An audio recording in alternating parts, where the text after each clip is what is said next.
Shalom, meus amados irmãos, que o Eterno vos abençoe, em nome do seu Filho amado Yeshua HaMashiach.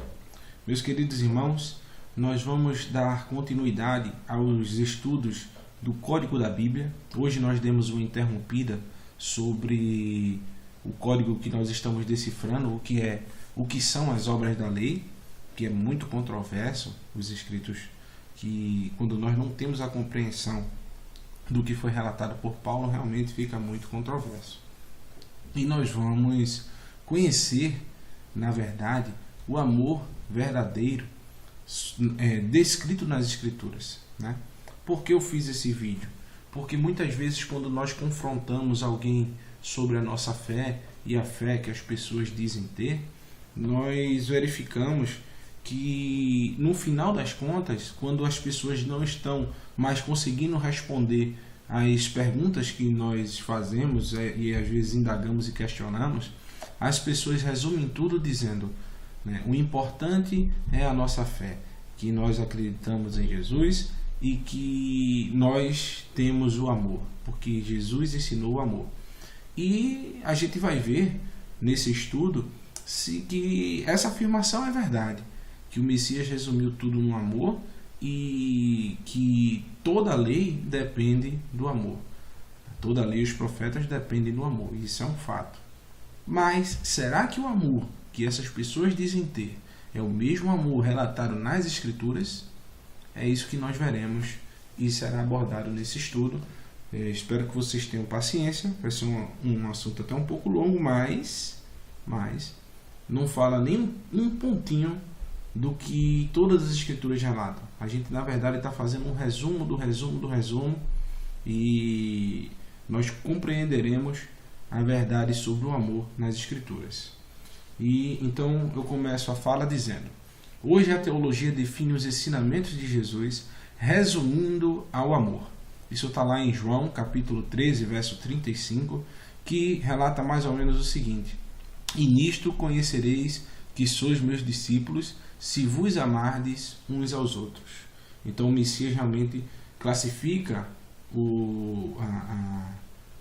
a visibilidade dos seus discípulos se eles praticarem o amor. Não deixa de ser uma verdade, mas será que o Mashiach ensinou o amor que é ensinado hoje nos púlpitos? É o que veremos nesse estudo. Traremos à tona os relatos da própria Bíblia sobre o tema abordado.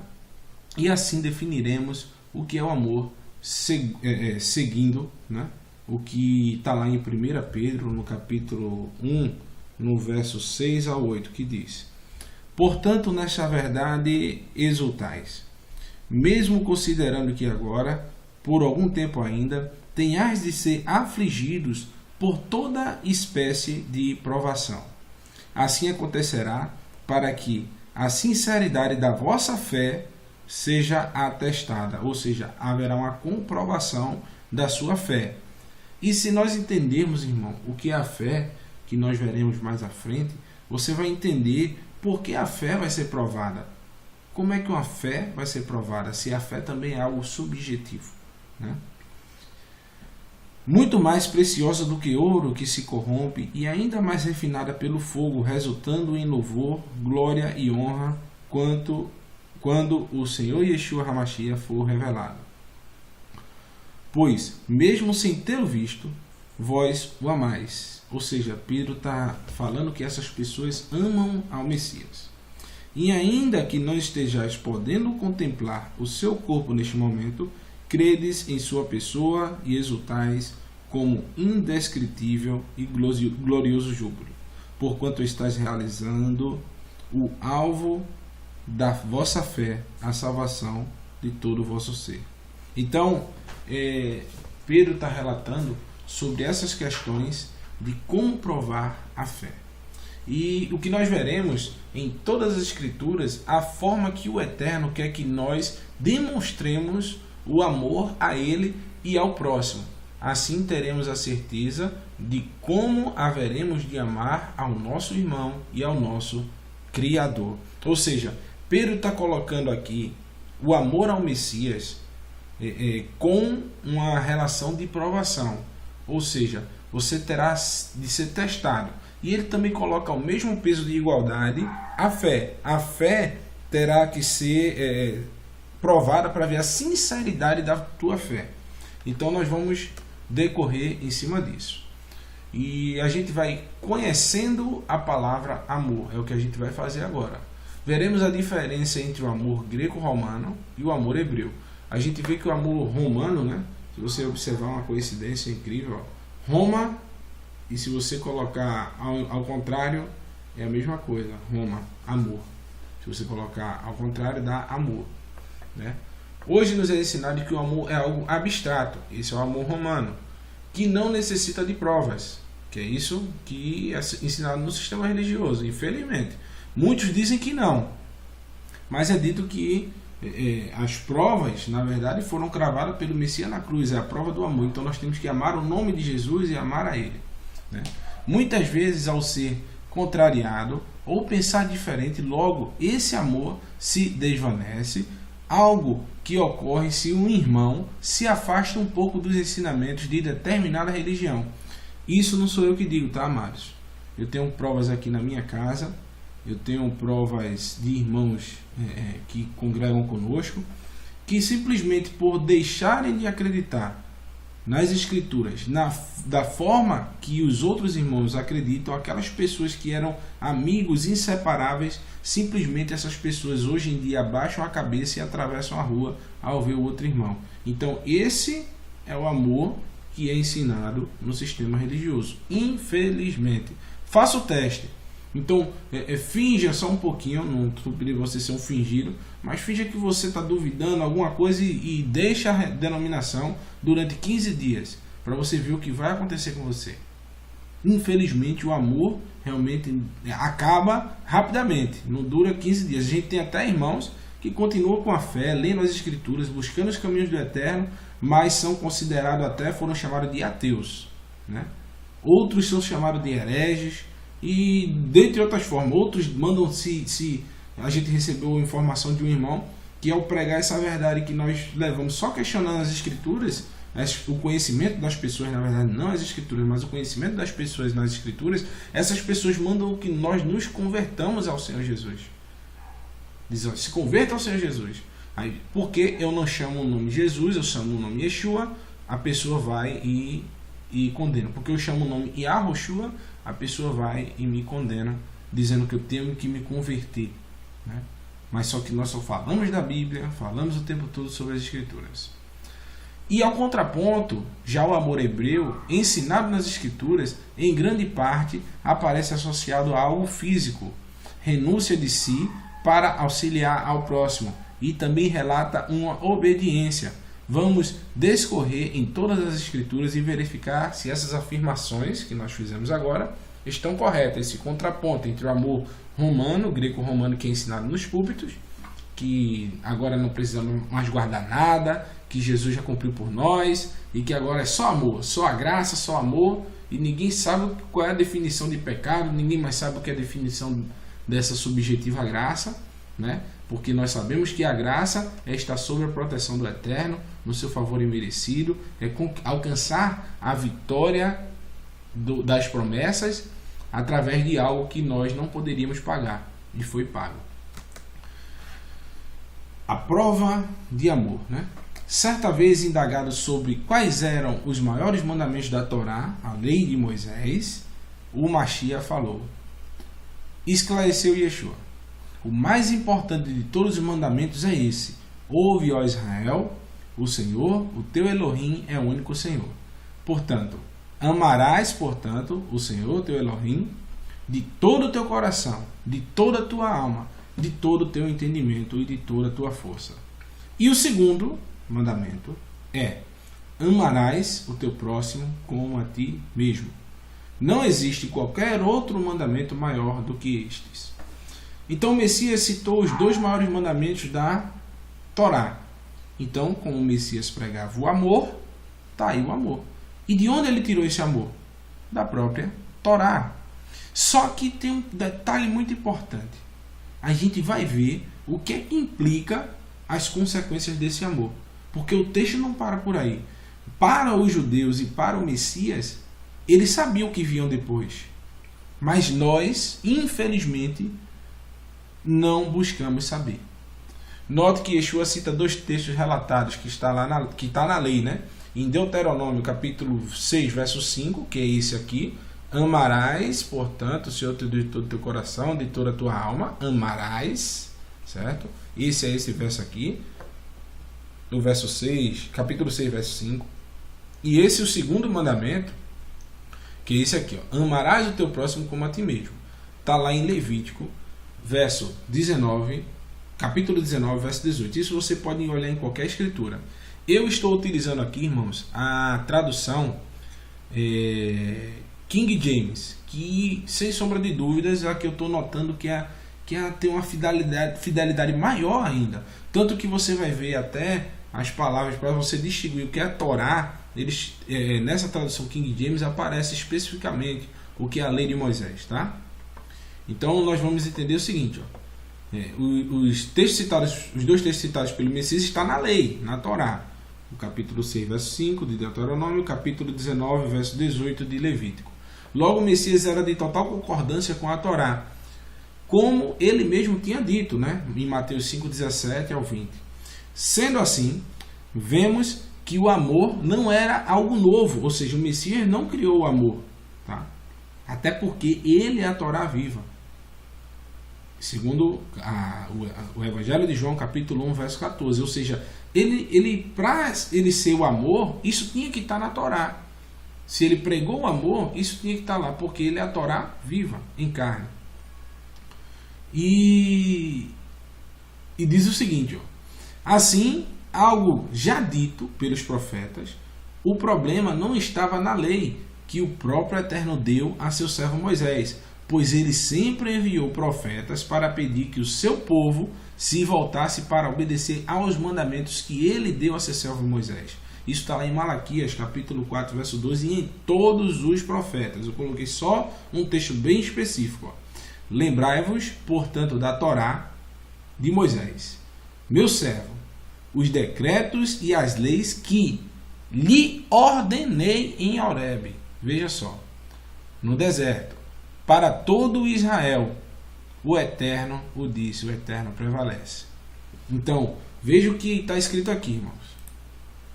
O Eterno está dizendo que essas leis de Moisés, a lei de Moisés, os decretos e das leis que lhe ordenei, ou seja, quem ordenou a lei de Moisés foi o próprio Eterno. Quem está dizendo isso é o profeta Malaquias. Então, já que muitos pastores se apegam ao profeta Malaquias, leiam isso a ele, que o Eterno está mandando o povo se lembrar da lei de Moisés. Entendeu? Então, o Messias veio ensinar como colocar em prática esse amor que estava escrito, que a gente viu aqui, ó, em Deuteronômio: amarás o Senhor teu Deus e amarás o teu próximo. Então, isso estava escrito em Deuteronômio, estava na lei de Moisés, só que o povo não estava cumprindo, certo? E que, por não ser praticado pelo povo judeu da época, já estavam sufocando seus irmãos com o legalismo. Ou seja, o Messias veio criticar justamente o legalismo farisaico, que ele fala: ai de vós, doutores da lei e fariseus hipócritas, porque dais o dízimo da hortelã, do endro e do cominho, mas tendes descuidado dos preceitos mais importantes da lei: a justiça, a misericórdia e a fé. Olha o que é mais importante, o que está na lei: justiça, misericórdia e fé. Deveis sim praticar estes preceitos sem omitir aqueles. E o Messias continua relatando o seguinte. Só um instante. Dá uma travadinha aqui.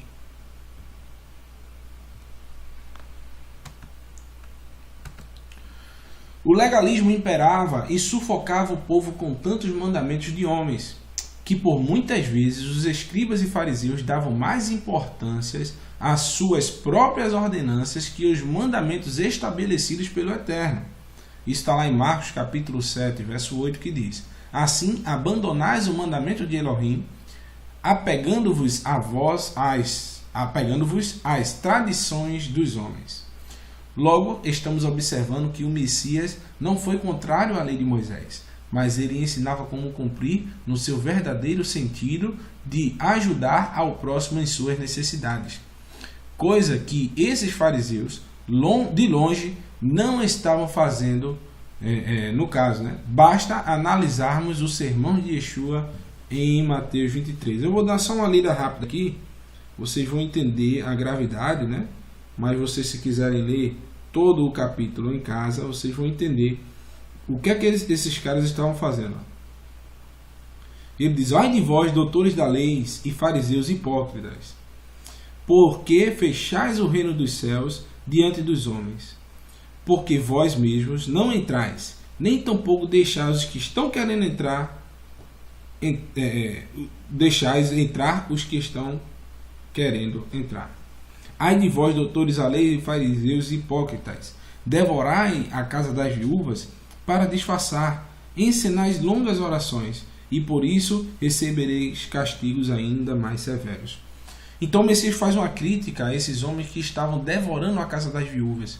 Só que a lei de Moisés instrui que os homens deveriam auxiliar essas viúvas, ou seja, prover os mantimentos que essas viúvas necessitassem, por não haver mais o seu esposo, que era o cabeça da casa. Ou seja, ela iria ter que ir até o templo, até esses escribas e fariseus, e receber a sua porção diária, o seu alimento, mas eles estavam fazendo ao contrário. Eles iam até as casas das viúvas e devoravam a casa delas. Então veja a gravidade da denúncia do Messias. Se nós entendermos o amor hebreu, entenderemos o que o Messias falou em: um novo mandamento vos dou, que vos ameis uns aos outros, assim como eu vos amei, que dessa mesma maneira tenhais amor um para com os outros. Isso está lá em João capítulo 13, verso 34. O Messias se coloca como exemplo de amor, e o que ele faz, e o que ele fez em seu ministério para amar ao Eterno, é uma pergunta que nós fazemos.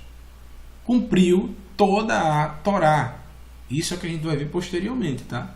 E o que ele fez para amar ao próximo, cumpriu toda a Torá. Isso mesmo. Pois, como muitas vezes nós ouvimos dizer dos próprios cristãos, dos nossos irmãos, porque eles dizem: se eu amo o meu próximo, não vou matar, não vou roubar, não vou levantar falso testemunho, etc. Mas veja bem, aonde está escrito isso, que não devemos fazer tais coisas? Exatamente, amados, na Torá, ou seja, na lei de Moisés, na lei de Deus. Então, quando você diz: então se eu amar ao próximo, eu vou fazer isso, vou fazer aquilo, tudinho, não vou matar, não vou roubar, não vou fazer isso, eu não vou ter 2 pesos e 2 medidas, tudo bem. Mas só que Deus não fala que é só isso. O Eterno, o Criador dos céus e da terra, ele diz que é isso e mais algumas coisas. Só que vocês, ao contrário, essas pessoas que estão dizendo que a Torá foi abolida, que Jesus acabou com ela, eles estão automaticamente dando um tiro no próprio pé, porque o Eterno não definiu só apenas esses mandamentos. Ele definiu a questão de guarda do sábado, ele definiu a questão de alimentação, ele definiu realmente a questão de você não agir com falsidade, não falar mal do teu próximo. Então o Eterno falou nos mínimos detalhes, inclusive a questão de justiça, sobre se alguém assassinar um próximo por livre e espontânea vontade, ele deveria realmente perder a sua vida, porque ninguém tem o direito de fazer isso. Então, nós continuamos dizendo: por que eu disse isso? Que isso está escrito? Porque Paulo falou: porquanto, que concluiremos? A lei é pecado? De forma alguma. De fato, eu não teria como saber o que é pecado se não fosse por intermédio da lei de Deus, da Torá. Porquanto, na realidade, eu não haveria conhecido a cobiça se primeiro a Torá não tivesse dito: não cobiçarás. Então, entenderam, irmãos? Então, quando alguém disser: olha, se eu não amo o próximo, se eu amo o próximo, eu não vou matar, não vou roubar, não vou fazer isso, não vou fazer aquilo. Verdadeiramente. E se eu amo ao Eterno, aí você vai dizer: você guarda o sábado, você não come alimentos impuros, você não faz isso, não faz aquilo. Então, isso é verdadeiro também. Você não vai adorar deuses estranhos, você não vai se prostrar diante de imagens, de Maria, de não sei quem. E é isso que você deve fazer. Então, isso é amar a Deus e amar ao próximo como a ti mesmo. O conceito bíblico para amor é verdadeiramente ligado a algo físico, uma demonstração visível, tanto que a maior prova de amor do eterno ao eterno que o Messias deu foi a fidelidade à sua palavra, a confiança que seria ressuscitado e a firmeza que o Pai era fiel. No caso, resumindo, isso tudo, de todas as afirmações, a fidelidade, confiança e firmeza, que o Pai era fiel, isso resumindo é a fé. A fé em hebraico não é algo vazio, mas sim algo palpável. A palavra fé se traduz em fidelidade, confiança, firmeza. Ou seja, assim como Abraão confiou na palavra do Pai, que de Isaac viria sua descendência, ele não pensou duas vezes em oferecê-lo como sacrifício quando o Eterno ordenou, né? Assim também, o Messias não questionou ao Pai e não duvidou da sua palavra, cumprindo tudo o que estava escrito referente à sua pessoa, que ele haveria de morrer e ser ressuscitado. Sendo assim, ele seguiu à risca as palavras do Pai, sendo obediente em tudo. Logo, agora, para nós, devemos saber o que o Eterno quer que nós façamos para demonstrar o amor a Ele, não acha? O que é que eu estou perguntando? O Messias viu tudo que estava na Torá e nos profetas com relação a Ele e em nenhum momento ele duvidou. Ele foi como Abraão, ele foi lá e teve fé. Abraão sabia que o Eterno prometeu que de Isaac sairia a descendência dele, mas mesmo sem Isaac ter tido um filho ainda, o Eterno pediu para que Abraão o sacrificasse. Então Abraão tinha certeza de que de Isaac sairia sua descendência. Ou o Eterno iria prover um cordeiro, ou o Eterno iria ressuscitar o seu filho. De alguma forma o Eterno ia dar um jeito. Então Abraão foi lá cumprir. Já o Messias também. O Messias viu todas as promessas que ele ressuscitaria, que ele seria o rei para todos os povos, mas também viu que ele precisaria morrer. E ele não pestanejou em cumprir. Agora nós devemos saber o que o Eterno quer de nós, para que nós tomemos como exemplo o Messias que não duvidou em nada da palavra do Eterno e foi salvo, e nós também temos que não duvidar em nada do que o Eterno disse. E é isso que nós vamos ver na Escritura. E nós vamos lá, primeiro ponto sobre o amor exigido, que diz, vamos ao amor exigido pelo Eterno. Amarás o Senhor teu Deus de todo o teu coração, de toda a tua alma e com todas as tuas forças. Que todas essas palavras que te ordeno estejam no teu coração. Isso está lá em Deuteronômio, capítulo 6, versos 5 e 6, o qual o Messias disse que esse era o primeiro e maior mandamento de todas as Escrituras. Observe que o amor ao Eterno está condicionado à Torá, à lei de Moisés. Mas será que isso é uma coincidência? Olha o que eu estou dizendo aqui. O Eterno diz, amarás o Yahweh, teu Elohim, com todo o teu coração, com toda a tua alma e todas as tuas forças. Isso foi o que o Messias citou, né?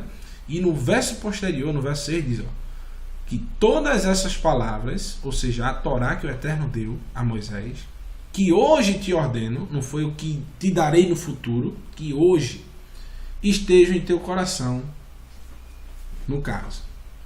E a gente vai ver se existem outras situações, porque aqui está linkando o amor, a obediência à Torá, aos mandamentos do Eterno. Será que nas Escrituras existem outros versos que comprovem isso?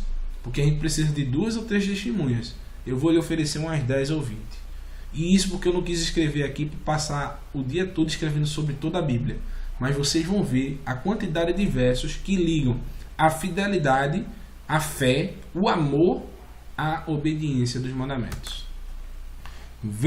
Vimos acima que o Eterno manda que nós coloquemos a lei no nosso coração. E isso lhe parece familiar? Vamos à promessa da nova aliança. Isso é a nova aliança, pessoal. Aqui vocês estão hoje. Veja o que está escrito.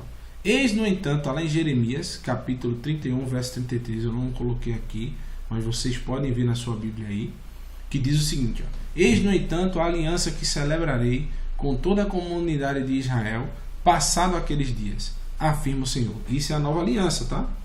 Registrarei o conteúdo da minha Torá, ou seja, da minha lei, na mente deles, e as escreverei no mais íntimo dos seus sentimentos, nos seus corações. Ou seja, isso que o Eterno falou aqui em Deuteronômio, que nós deveríamos colocar a lei no nosso coração, é a mesma coisa que acontece na nova aliança. Assim serei de fato o Elohim deles, e eles serão o meu povo. A versão King James, isso é na versão King James, como eu tinha falado, né? Essa é uma das melhores versões da Bíblia, e nela é incrível, pois especifica a mesma coisa que o Eterno falou em Deuteronômio capítulo 6, versos 5 e 6. Mas, para termos certeza, o Messias teria que falar isso. Vocês concordam? Então vamos ver o que o Messias fala em João capítulo 14, verso 21, 22 e 24. Diz o seguinte: aquele que tem os meus mandamentos e obedece a eles, o Messias está puxando para si, os meus mandamentos e obedece a eles. Olha a mesma coisa que está em Deuteronômio, não é isso? Que fala o quê? Que todas essas palavras que te ordeno hoje estejam em teus corações, a obediência ao Eterno. Diz: esse é o que me ama, e aquele que me ama será amado do meu Pai, e eu também o amarei e me revelarei a ele. E Yeshua respondeu-lhe: se alguém me ama, obedecerá a minha palavra, e meu Pai o amará, e viremos até ele e faremos nele o nosso lar. Quem não me ama, não obedece a minhas palavras, ou seja, os meus mandamentos, a minha instrução, e a palavra que vós estáis ouvindo, olha só, não é minha, mas do Pai que me enviou. Isso está lá, impressionante, em Deuteronômio capítulo 18, verso 18, que fala que o Messias, o Eterno colocaria suas palavras na boca do Messias. Então quando o Messias diz, olha, aquele que tem os meus mandamentos e obedece, esse é o que me ama, quem está falando isso é o próprio Eterno através do Messias, dizendo que aquele que guarda a minha Torá, instrução, lei de Moisés, esse é o que me ama. Incrível! O Messias relata também a mesma coisa, que quem ama ao Eterno e a ele deve guardar os mandamentos. Continuando, agora, portanto, a Israel, o que o Yahweh, teu Elohim, pede de ti. Olha, o que o Eterno pede de ti? Ora, que apenas temas, olha o que é temer, o que o Eterno pede, o que é temer ao Eterno, com amor reverente. Olha aí, o que é amar ao Eterno, um amor reverente, andando em seus caminhos, olha o que é andar nos caminhos do Eterno, servindo, olha o que é servir, ser servo do Eterno, ao Eterno teu Elohim, com todo o teu coração, com toda a tua alma. O que é? Que obedeça aos mandamentos e doutrinas do Eterno, que hoje te ordeno, para a tua plena felicidade. Eu preciso dizer mais alguma coisa, por mim eu encerraria o estudo aqui mesmo, porque isso é impressionante. Em 2 versículos de Deuteronômio 10, versículo 12 e 13, o Eterno simplesmente resume tudo.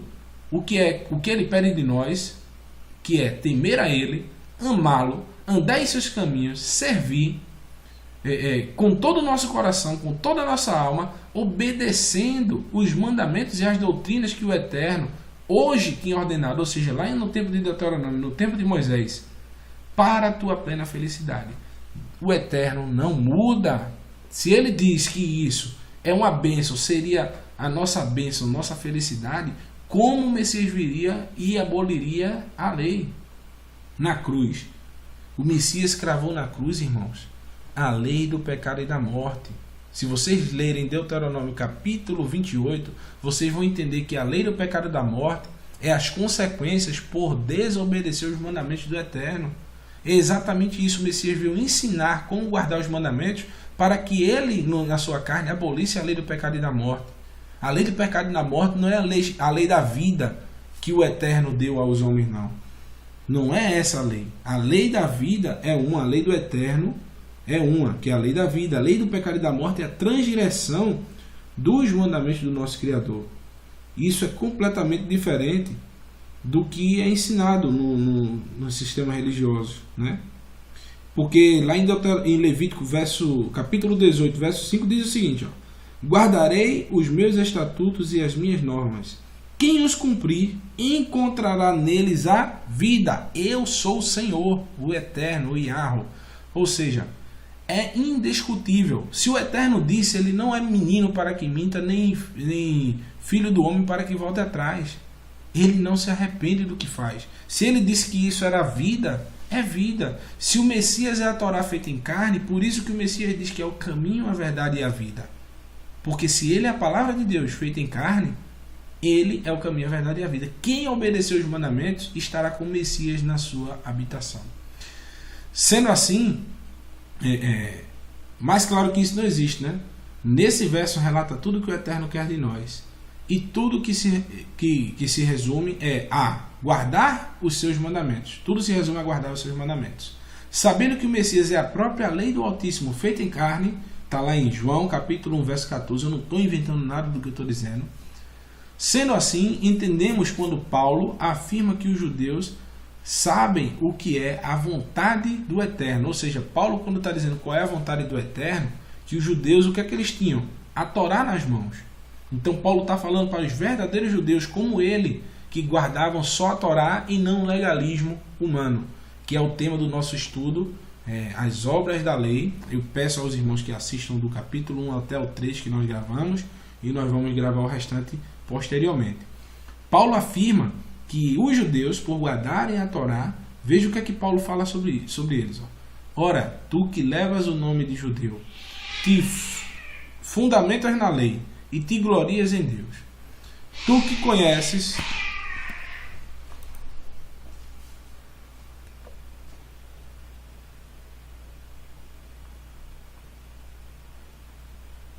Então, irmãos, desculpe ter uma interrupção aqui.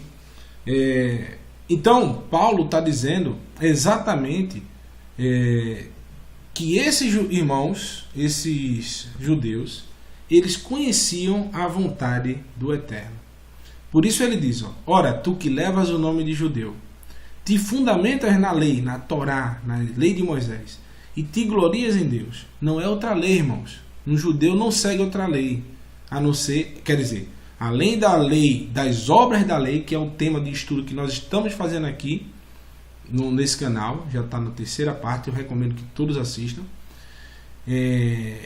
Existem as obras da lei, que é a que Paulo criticou veementemente, que não é a lei de Deus, não é a Torá, não é a lei de Moisés, que Paulo era contrário, era uma doutrina legalista da época que rodava entre os discípulos, no meio dos discípulos, o qual Paulo combatia. Então Paulo já está chamando os judeus obedientes apenas à lei de Deus. Veja o que é que ele declara. Tu que levas o nome de judeu e tu fundamentas na lei e te glorias em Deus. Olha o que é se gloriar em Deus. Tu que conheces a vontade do Eterno e aprovas as obras excelentes. Olha, Paulo está chamando a lei de Deus as obras excelentes. Já as obras da lei ele chama de maldição. Então são duas coisas diferentes, irmãos. Porque és instruídos pela lei, tu que estás certo de que foi chamado para ser guia dos cegos, luz para os que estão na escuridão, mestre dos ignorantes, professor das crianças, porquanto tem na lei a expressão maior do conhecimento da verdade. E então veja só, Paulo está falando que os judeus que guardam a Torá de Deus, a lei de Moisés, a instrução do Eterno, eles são guia dos cegos, luz para os que estão na escuridão, mestre dos ignorantes, professor das crianças, porquanto tem na lei a expressão maior do conhecimento da verdade. Então veja só, Paulo está atribuindo à lei de Deus atribuições que só são dadas ao Messias. Ser guia de cegos, luz para os que estão na escuridão, mestre dos ignorantes, professor de crianças. Isso só pode ser atribuído ao Messias. Então Paulo está equivocado? Tá não, irmãos. Leia o Evangelho de João, capítulo 1, verso 14. Se você não entender que o Messias é a palavra feita em carne, a gente também tem um estudo aqui, o Código da Bíblia, a palavra de Deus é o primeiro código da Bíblia. Você vai entender que quando você fala da palavra de Deus, da lei de Moisés, você está falando do Messias. Eles são uma coisa só. Certo? Então, Paulo está colocando exatamente o que a gente viu na página anterior sobre todas essas instruções que o Eterno deu, né, aqui, mais acima, perdão, em Deuteronômio 10, verso do 12 ao 13, é exatamente o que Paulo está falando em Romanos 2, verso 17 ao 20. E continuando, o apóstolo João afirma em 1 João, no capítulo 2, esse eu vou ler exteriormente aqui, e vocês vão ter uma compreensão interessante sobre o que está escrito lá em 1 João, capítulo 2, eu peço que vocês acompanhem nas suas escrituras, ia ficar muito grande aqui no slide, que fala do verso 13 em diante. E temos certeza de que o conhecemos se guardamos os seus mandamentos. Ora, a gente já tinha visto lá que o próprio Messias afirmou que os mandamentos não são deles. Está aqui.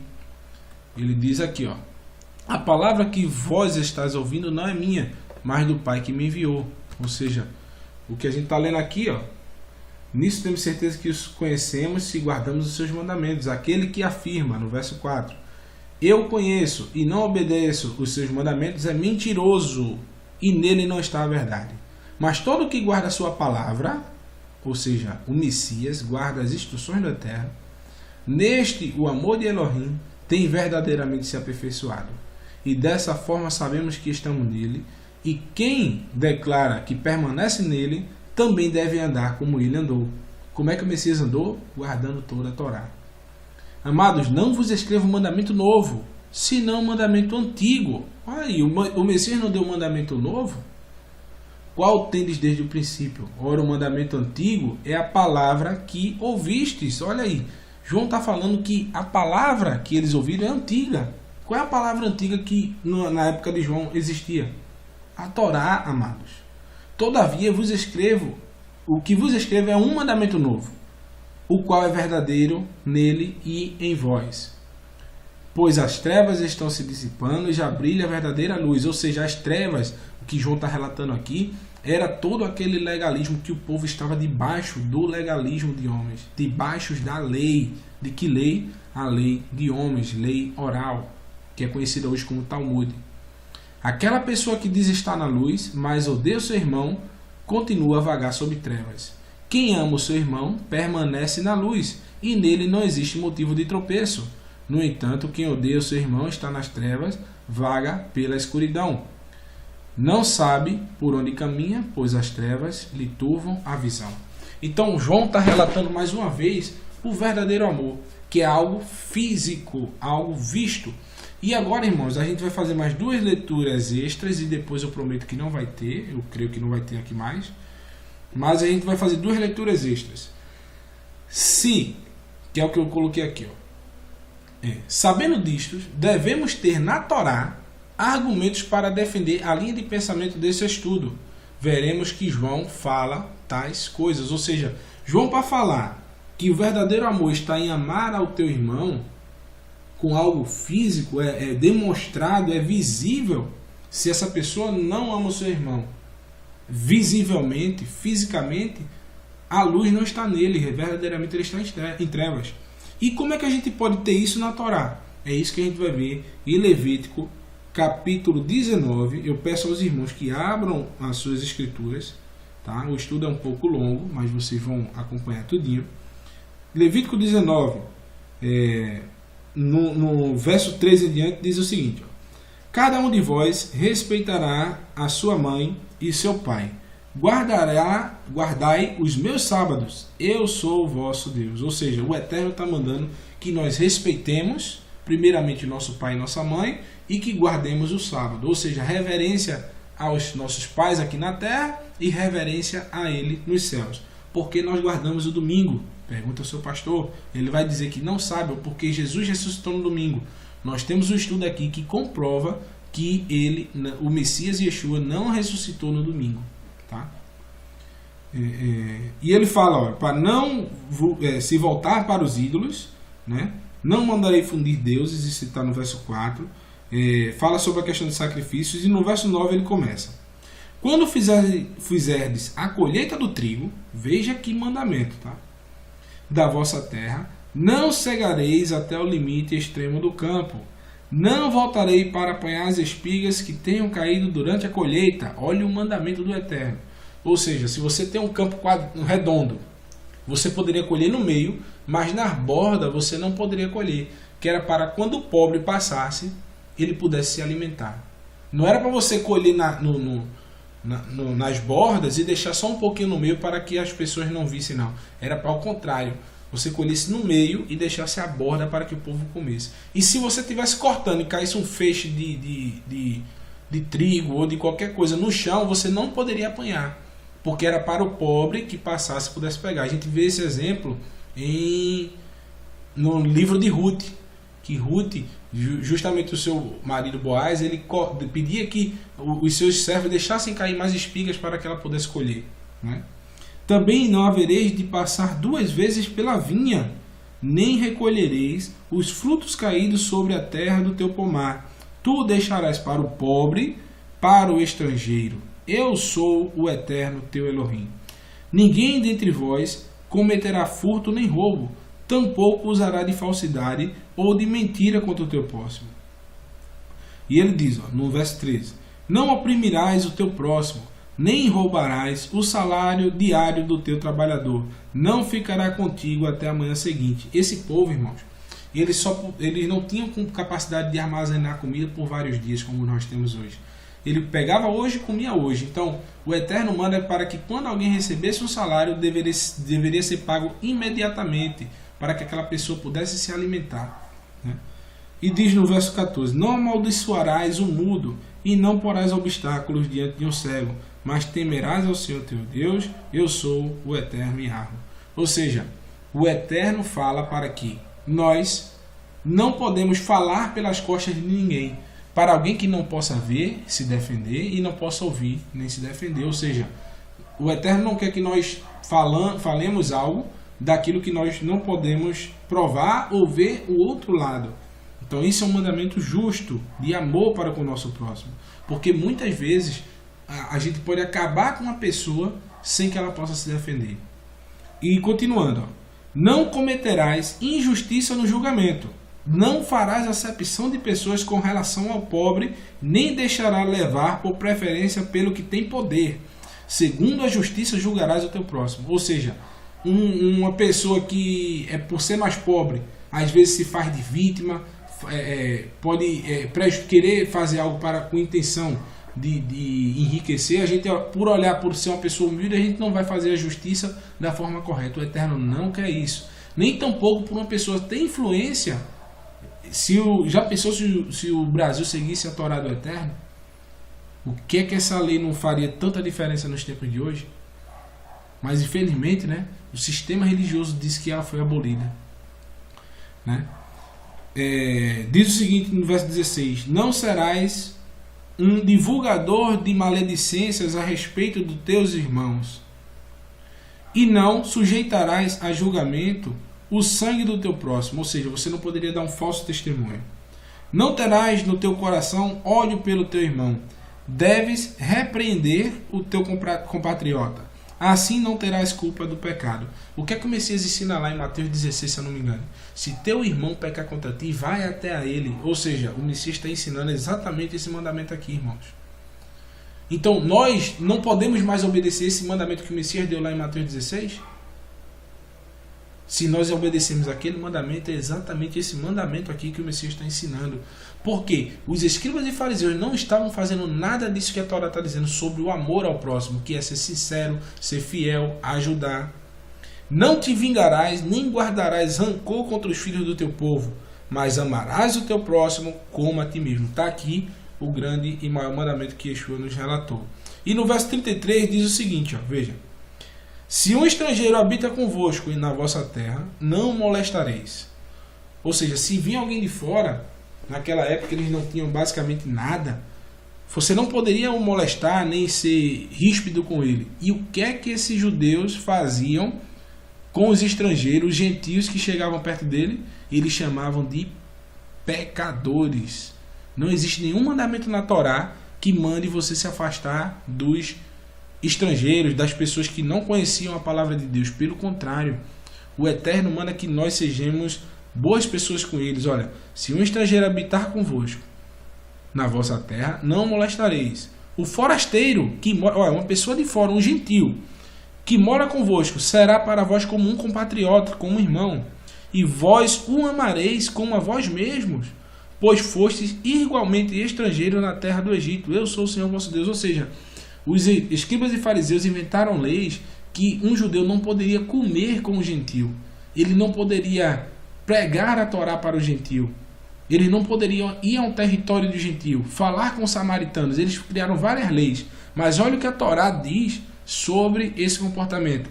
O Eterno manda que nós devemos ir até essas pessoas e levar a palavra e o tratar como nosso irmão. Não cometereis injustiça no julgamento, quer se trate de medidas de comprimento, quer de peso ou de capacidade. Ou seja, você não pode ter 2 pesos e 2 medidas. Usarei de pesos honestos, tanto para cereais quanto para líquidos.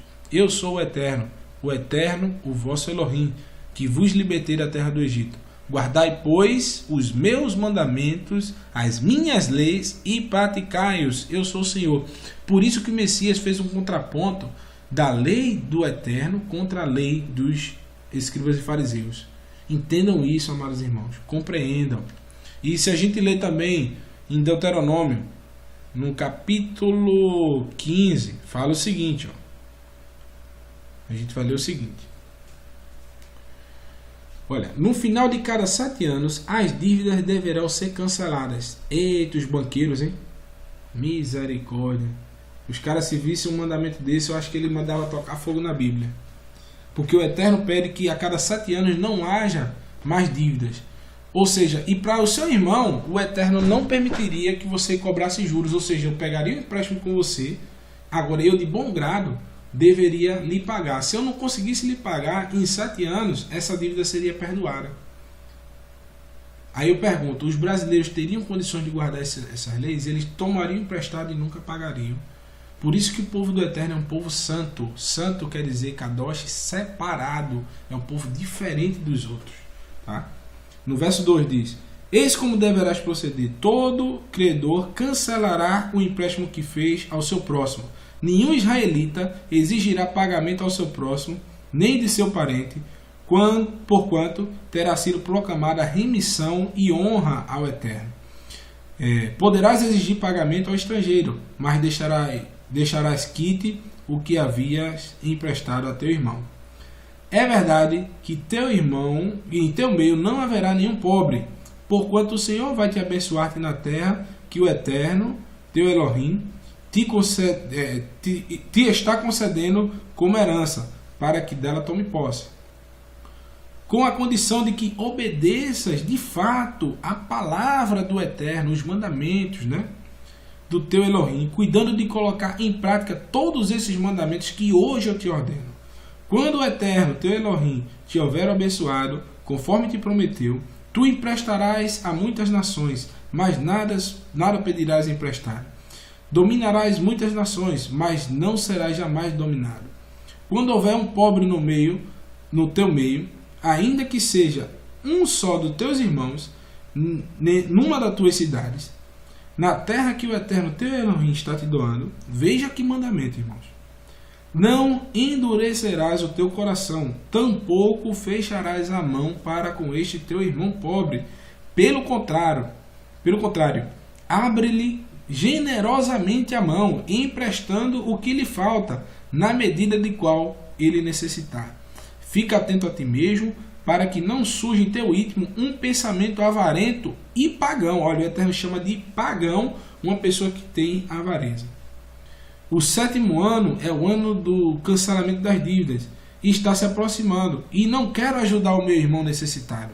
Contudo, ele poderá apelar ao Eterno contra a tua pessoa e serás culpado deste pecado. Ou seja, não é porque está chegando um ano de remissão, estava chegando, que você não ia emprestar ao seu irmão sabendo que ele poderia não lhe pagar. Pelo contrário, o Eterno pede para que você dê o máximo que você puder, porque ele mesmo iria recompensar. Quando lhe deres algo, não deis com má vontade, pois em resposta a esse gesto, o Eterno teu Elohim te abençoará em todo o teu trabalho, em todo empreendimento da tua mão. Nunca deixará de haver pobres na terra. É por esse motivo que eu te ordeno. Abre a mão em favor do teu irmão, tanto para o pobre como ao necessitado. Então, irmãos, como é que esses mandamentos aí não são amor para o próximo? É desse amor que os apóstolos falavam. Desse amor que o Messias falava. Foi exatamente esse mandamento que Tiago certa vez falou. Se vós, entretanto, observais a lei do reino. Olha, qual é a lei do reino? Isso tudo que a gente acabou de ler aí em Levítico, Deuteronômio e outras partes da lei. Como está registrada na Escritura que te ordena: amarás o teu próximo como a ti mesmo, então estarei agindo corretamente. Olha aí, a lei do reino.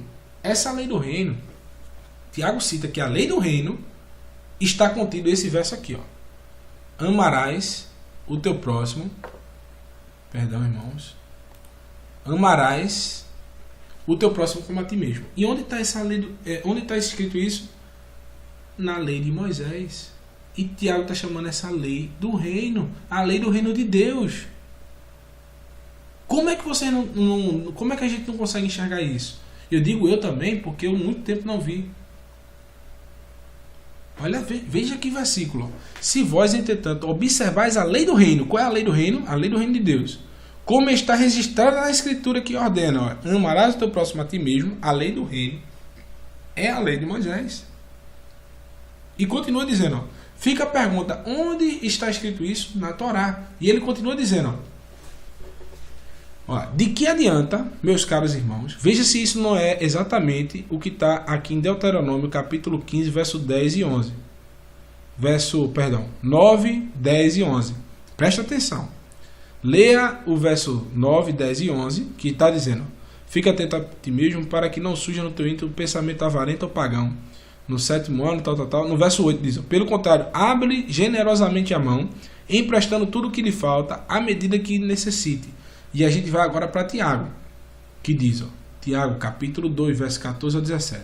De que adianta, meus caros irmãos, alguém que proclama sua fé, sua fidelidade ao Eterno, que a gente vê confiança, firmeza, né? Se não tem obras, ou seja, como é que você pode dizer que é firme, tem fé, tem confiança, tem firmeza na palavra de Deus, acredita em tudo que está escrito na lei de Moisés, se não tem as obras, se não demonstra? Acaso essa fé pode salvá-lo? Se um irmão ou uma irmã estiver em necessidade de roupa e passando privação do alimento de cada dia, em qualquer dentre vós lhe disser: ide em paz, aquecei-vos, comei até satisfazei-vos, porém sem lhe dar alguma ajuda concreta, de que isso adianta? Então é exatamente o contraponto que Tiago está dizendo, que a hipocrisia do amor romano que estava imperando nessas pessoas, no amor greco-romano, de eu guardo a Torá, eu guardo os mandamentos, mas batia nas costinhas dos irmãos e não obedecia esses mandamentos de Deuteronômio 15, do verso 7 até o verso 11, os mandamentos de Levítico capítulo 19. De que adiantaria essa fé? É uma fé vazia. É um amor vazio, certo? E diz: ide em paz, aquecer-vos, comer até satisfazer. Porém, se ele dá alguma coisa concreta, de que adianta isso? Do mesmo modo, com relação à fé, por si só, se não acompanhada das obras, está morta. Ou seja, não adianta você dizer que ama o Eterno, que tem fé no Eterno e você não pratica a Torá. Tiago tinha total conhecimento de como cumprir a Torá e do que estava falando. Que se alguém diz ter fé, fidelidade e firmeza, a palavra do Eterno, essa fé deve ser acompanhada de obras. Essas obras são os frutos de estar em obediência às leis do Altíssimo. Né? O homem segundo o coração do Eterno. Agora a gente vai falar sobre o homem segundo o coração do Eterno. O que é que Davi tinha para ser o homem segundo o coração do Eterno? Vamos ver aqui? Olha, vamos ao homem segundo o coração do Eterno. Está lá em 1 Samuel capítulo 13, verso 14. O rei Davi, porque o Eterno se agradava tanto dele. Por que isso? Vejamos. Olha o que Davi escreveu sobre a lei do Eterno.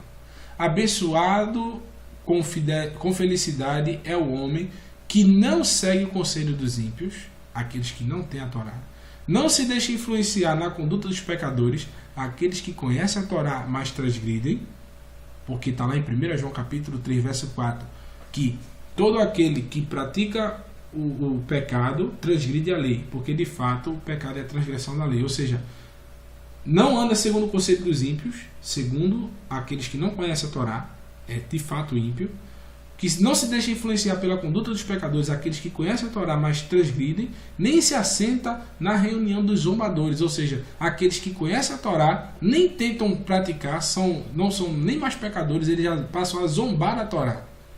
Ao contrário, a sua plena satisfação, veja qual é o detrimento disso aí, a sua plena satisfação está na lei do Senhor, e na sua lei medita de dia e de noite. É a lei de Deus ou a lei de Moisés?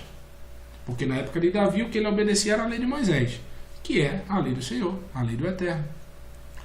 No Salmo 19, versos 7 ao 11 diz: a lei do Eterno é perfeita, é um revigor de todo ser. As palavras que vêm do Eterno são dignas de confiança e se transformam os mais humildes em sábios. Os preceitos do Eterno são justos e proporcionam alegria ao coração. Os mandamentos do Eterno são cristalinos e iluminam o entendimento. O temor do Eterno é puro, permanece eternamente. A gente viu que é temor, né? Lá no Deuteronômio capítulo 10, verso 12 e 13. O temor do Eterno permanece eternamente. As ordenanças do Eterno são verdadeiras e todas igualmente justas. Ou seja, Davi não está dizendo que é só uma ordenança, que é só o mandamento de dízimo, que é só o mandamento de amar ao próximo, que é só o mandamento de amar a Deus. Ele está dizendo que são todas, são justas. São mais desejáveis do que o ouro, mais do que muito ouro refinado. São mais doces do que o mel, do que as gotas do favo. Por suas ordenanças o teu servo é esclarecido e existe grande recompensa em quem elas obedecer. Ou seja, Davi está dizendo que há grandes recompensas. E quais são as recompensas? Vida eterna. Um reino que não passará. Você será participante dele. É o que está lá em Deuteronômio capítulo 28. Continuando. O homem segundo o coração do Eterno. Veja o que ele fala, tá? Bem-aventurado aqueles cujos caminhos são íntegros e que vivem de acordo com a lei de Deus, a lei do Eterno. Felizes os que guardam as suas prescrições e o buscam de todo o coração. No verso 2, esse é o Salmo 119. Encontro todo o prazer em teus mandamentos. Eu os amo sinceramente. Levanto as mãos para os teus mandamentos, que muito amo, e meditarei em teus decretos. O Eterno, o teu amor, a terra está repleta. Ensina-me os teus decretos. Segundo o teu amor, reclina-me para que eu observe a instrução que procede da tua boca. Então, Davi, irmãos, ele tinha muito amor pelo Messias Yeshua, porque ele tinha muito amor pela palavra de Deus. E o Messias Yeshua é a palavra do Eterno feita em carne. Ou seja, o Messias, Davi estava exaltando o Messias em todo momento. Isso está lá em 1 Coríntios capítulo 10, verso do 1 ao 4. Leiam que a rocha que os israelitas bebiam era o Messias. Essa rocha que estava no deserto. E o que é que estava no deserto? Era a palavra do Eterno, a Torá. Enfim, amados, entendam que o motivo do Eterno ter dito que Davi era o homem segundo o seu coração, entenderam? Sabemos que o Messias também amava a palavra do Pai, ao ponto de morrer por obediência a ela. Sendo assim, temos várias confirmações do verdadeiro amor hebreu. Né? Então a gente vai para os profetas. Né? Veremos que o Eterno, né, também falou através dos seus profetas várias vezes para que o povo voltasse ao primeiro amor. Está lá em Apocalipse, né? Os sacerdotes não indagaram mais por o Yahweh. Os intérpretes da Torá, do Sanhedrin, a manutenção das ordenanças, nem me reconhecem. Os líderes do povo se rebelam contra a minha pessoa. Olha o que o povo estava se rebelando contra a Torá. Eles não reconheciam mais a Torá, estavam se rebelando contra ela. Eles estavam se rebelando contra a minha pessoa. Os profetas pregam em nome de Baal, segundo os deuses imaginários e inúteis. Note que negar a Torá é negar ao Eterno. Então lhes responderás: ora, foi porque, isso estava lá em Jeremias 2:8, tá? Então lhe responderás: ora, foi porque os teus antepassados me abandonaram. Veja o que é abandonar o Eterno. Diz o Eterno: preferiram seguir a outros deuses, os quais prestaram culto e os adoraram. Eles abandonaram e não desejaram obedecer aos meus mandamentos. Irmãos, isso é claro. Abandonar os mandamentos do Eterno é abandonar o próprio Eterno. Então respondeu o Eterno. Isso estava lá em Jeremias 16, verso 11. E está lá em Deuteronômio 28 que diz: então respondeu o Eterno: ora, tudo o que lhe sobreveio, porque abandonaram a minha lei, que estabeleci diante deles, e não deram atenção, nem obedeceram às minhas orientações. Está lá em Jeremias 8:13, que diz o seguinte, diz exatamente isso, né? Que essas pessoas, por abandonarem a Torá, receberiam as consequências por abandonar ao Eterno, que está lá em Deuteronômio 28. O profeta Isaías relata: muitos povos virão e exclamarão: vinde, subamos ao monte do Eterno, à casa do Elohim de Jacó, para que ele nos instrua a respeito dos seus caminhos, e assim andaremos nas suas veredas. Com efeito, de Sião sairá a Torá, e de Jerusalém a palavra do Senhor, palavra do Eterno. Quantas pessoas não leram já esse versículo e nunca entenderam que isso se trata da reunião de todos os povos no último dia? E o que é que o povo vai fazer para seguir uma lei que foi abolida por Cristo? Que teologia é essa, irmãos? Como é que Deus deu uma lei, depois pediu para que o povo não obedecesse a lei, e depois pediu para que o povo obedecesse a lei de novo? Que é isso que vai ter lá no Novo Testamento, que vai ter lá na reunião de todas as tribos de Israel. Se você não conhece a história das tribos de Israel, tem um vídeo nesse canal também que mostra. Mas como é que o povo vai estudar a lei se o Eterno aboliu a lei? Que incoerência é essa? Essa profecia relata o retorno dos israelitas após a dispersão. A reunião feita na volta do Messias Yeshua. E vejam qual será a consequência desse retorno. Volta a Torá, como estava escrito. Deuteronômio capítulo 30, verso do 2 ao 3, que diz o seguinte: e quando te converteres ao Eterno teu Elohim, obedecendo a sua voz conforme tudo que hoje te ordeno, ou seja, isso fala para o futuro. Quando isso está falando já em Deuteronômio 28, que o povo já não seria obediente. O Eterno já deu o decreto que o povo, ele já sabia que o povo seria desobediente. E ele diz a condição para o povo voltar para a terra prometida quando eles forem dispersos é o seguinte: quando te converteres, olha o que é se converter, né? Que o Messias mandou que nós nos convertamos, João Batista, os apóstolos, obedecendo a sua voz, conforme tudo que hoje te ordeno. Tu e teus filhos, com toda a disposição do coração. Lembra-se o que é a disposição do coração e obedecer à voz do Senhor?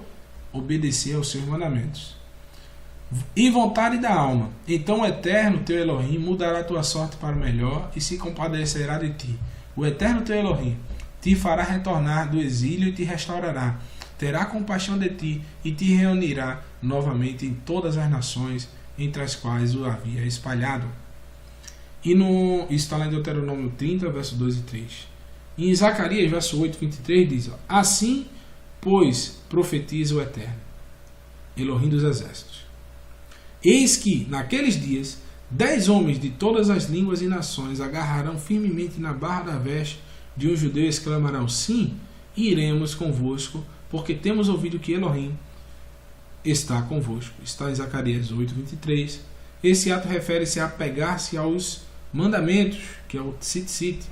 Então em Números capítulo 15, verso 37, fala do tzitzit, que são as orlas da veste de um judeu, a qual a mulher que estava com fluxo do sangue pegou no Messias, que aquilo corresponde aos mandamentos do Eterno, que quando o judeu visse aquela orla da veste, visse os mandamentos, Ou seja, quando a mulher canané, a mulher com fluxo de sangue, pegou no sítio do Messias, ela estava depositando suas esperanças nos mandamentos e foi curada. Então, a mesma coisa acontecerá nos finais dos tempos. Quando os homens, 10 homens, que representam as 10 tribos perdidas de Israel, se agarrarem na orla da veste de um judeu, ou seja, se agarrarem nos mandamentos que os judeus guardam, eles vão subir ao monte para ser salvos. É isso que essa profecia relata, irmãos. Veja como é impressionante. Conclusão, né? O amor relatado na Bíblia, o amor hebreu, é muito diferente do que nos foi ensinado, ao qual devemos viver por viver, já que Jesus aboliu a lei. Algo contrário ao que ele mesmo ensinou em Mateus 5, 17 ao 20. Ele veio dar o pleno entendimento do amor do Eterno e a ele. O amor romano consiste em algo subjetivo, causando o sentimento de que vemos hoje nas religiões. Pessoas que se preocupam com o hoje e não com o reino dos céus, deixando de auxiliar ao próximo para dar dízimos no templo errado. Pois nós sabemos que o templo e a morada do Espírito Santo não é de pedra e sim de carne. E o Messias vai cobrar o amor que essas pessoas dizem ter quando ele voltar gloriosamente. Lá em Mateus 25, 31, que o Messias relata que ele vai apartar os bodes das ovelhas, aqueles que ajudaram ao seu irmão, ao seu próximo, tirando realmente um rendimento que ele ganha, seu dízimo, sua oferta, para dar ao templo e à morada do Espírito Santo, que nós sabemos que é de carne, são as pessoas, que o Eterno habita nas pessoas e não em pedras, e nós temos que dar a essas pessoas o dízimo, que o dízimo não foi abolido, irmãos, mas ele tem que ser dado às pessoas corretas, e não a pedras, para que você se glorie no seu templo. Você tem que se gloriar em auxiliar o próximo. Então, nisto conhecereis que sois os meus discípulos, se vos amardes uns aos outros, o amor escritural. Ele não vai querer saber se a sua denominação religiosa tinha templos suntuosos, e sim se você cumpriu verdadeiramente o amor bíblico. Conclua esse estudo desejando que os seus olhos se abram e que você tome a decisão verdadeira de amar ao Eterno que você diz servir, ao próximo como a si mesmo também. Pois o amor hebreu, obediência à Torá, não há espaço para fingimento, pois trata-se de algo visível que vai de dentro para fora, e não algo vazio e sem provas físicas do amor verdadeiro. Lembre-se que o Messias não filosofou para mostrar o grande amor que tinha para com o Eterno e para conosco. Ele se entregou na cruz por amor. Irmãos, que o Eterno vos abençoe, dê sabedoria e entendimento, que esse estudo, que eu dediquei até um pouco mais de tempo para preparar, escutando as críticas de um irmão que amo muito na fé, que realmente me alertou para que a gente possa dar uma qualidade melhor para o estudo do canal, e que vocês possam passar adiante esses ensinamentos do que é o amor verdadeiro, o amor segundo as Escrituras. Que vocês repliquem esse vídeo, repassem para os seus parceiros, porque é um tema que vai abordar muito, e eu peço que as pessoas possam deixar embaixo os comentários se duvidou ou se achou algo de equivocado. Que o Eterno os abençoe, dê sabedoria e paz e muito amor. Shalom, meus irmãos.